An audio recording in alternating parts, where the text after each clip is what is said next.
Hello everyone, my name is Muir, and this is X4 Foundations, and this is the new and improved Small Weapons Guide. In this guide we're going to be going over the Commonwealth weapons from the base game. We're going to be pulling numbers from the X4 Ultimate Weapons Guide. This is made by Kajar. He's gone out of his way to data mine and collect, just through his own testing, the DPS values and other information about all of these weapons, every single weapon in the game, as far as I understand. Now, I just want to point something out. He's not being paid to do that or anything like that. This is just his love of the game, his desire to help the community. So, if you find this guide, if you find my guide or his guide to be useful, then consider leaving him a like, award, or some sort of comments, letting him know how it was useful to you. But alright, without that, let's go ahead and get into the graph, shall we? First and foremost, the beam emitter. The beam emitter is one of those weapons that is extremely specialized in X4. What its primary job is to kill enemy small ships. That's kind of it. It doesn't do much damage, but it does have 100% accuracy, so long as your little targeting dots telling you where your turrets are pointed at the enemy and on the enemy. So, what this means is, as long as you're within about, I believe it's about 3 kilometers, and you're targeting the enemy, and it says you can hit, congratulations, you're hitting them. So that means this is a weapon that can deal guaranteed damage to enemies very quickly and very easily. So if you have a lot of fighters, and you want to take down enemy fighters, this is your go-to weapon. What I also recommend you do if you're going to have air superiority fighters is to ensure that they are being used on ships that have a very high pitch ratio, a very high pitch rate, when you are using, say, combat drives, combat thrusters. The reason for this is the higher the pitch rate, the faster the ship can turn around, which means the faster they can get their guns back on the enemy to deal more of that sweet, sweet damage. But alright, on to the next gun, which is the bolt repeater. The bolt repeater is the anti-medium ship weapon of the small weapons. It's, as you saw, it fires a lot of little shots, but it's in a fairly contained line. So where's the problem? Why is it more of an anti-medium ship instead of an anti-small ship weapon?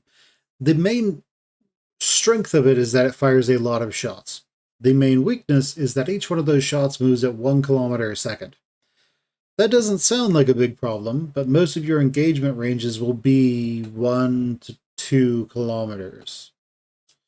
So what that really means is it takes each bullet about 1 to 2 to 3 seconds to actually reach the target. If they have moved their trajectory at all during that time, there's a good chance that you are going to miss your shot, which is why it shoots quite a few shots. So what you'll want to do if you want to use this weapon against smaller ships is to get closer to them before you start firing at them.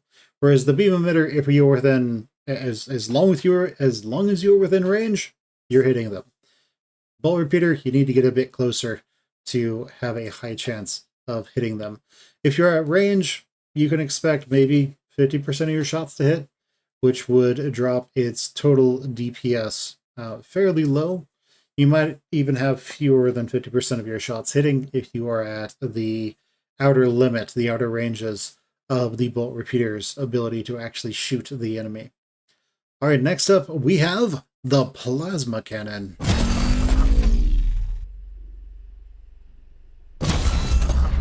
The plasma cannon is the Commonwealth's small anti-capital weapon. So this is the weapon that you will put on bombers if you cannot get anything else that does more damage. The nice part is that these don't use consumable ammunitions like, say, torpedoes or missiles would. So your fighters, as long as they're alive, they can still be shooting at the enemy large ships. So this is what you will primarily put on your bombers, take care of enemy large ships. There are some other considerations. So they can hit enemy, they will fairly averagely hit enemy medium ships. because the ships are quite a bit larger than small ships. And with small ships, those have this tendency to fly directly at you, so you can sometimes just shoot them with plasma cannons as they are flying past, as they're trying to fly past you, and do quite a bit of damage that way. So there are some considerations to keep in mind if you're wanting to use plasma cannons on your fighters. But yeah, just keep in mind that if there's an enemy fighter off in the distance, the AI is just going to be trying to shoot them with your plasma cannons. And really, as you saw, you only get 2 shots on with these things before they need to dissipate heat. So they will, unless the target's very big or very slow, there's a high chance that they're going to miss if you are shooting at it. But alright, next up is the pulse laser. The Commonwealth pulse laser is the weapon that is the next logical step up from the beam emitter for hitting pretty much everything.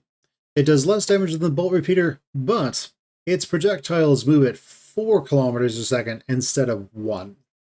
And what that really translates to is you can still reliably hit small ships at decent range with pulse lasers.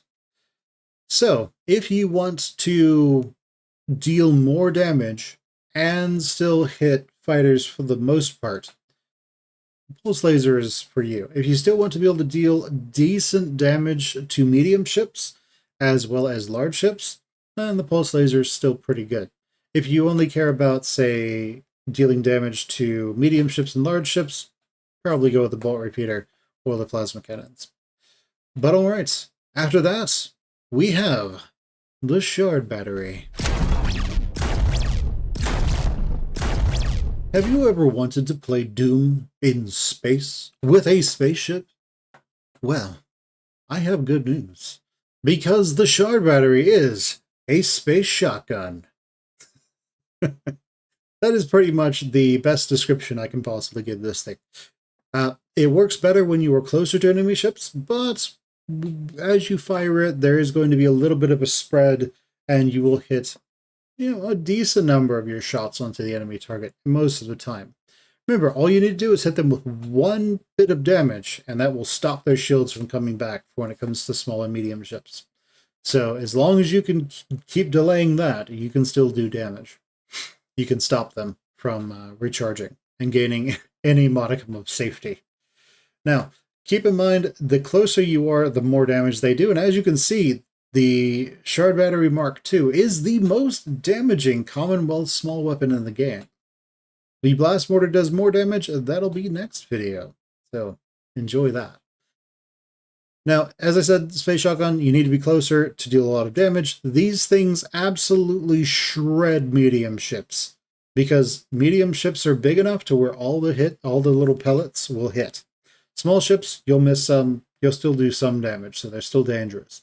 Large ships, well, I mean, you are pretty much trying to shoot the broadside of a barn that is the size of a skyscraper, so I have faith that you can hit it. I trust in you. So, if you're looking for Commonwealth weapons, you don't want to use plasma cannons, you don't want to use bolt repeaters, and you think Doom is the best game ever, fantastic Shard Battery it is. But alright everyone, these have been the values. I hope this has been useful to you, and I'll catch you next time. Bye everyone.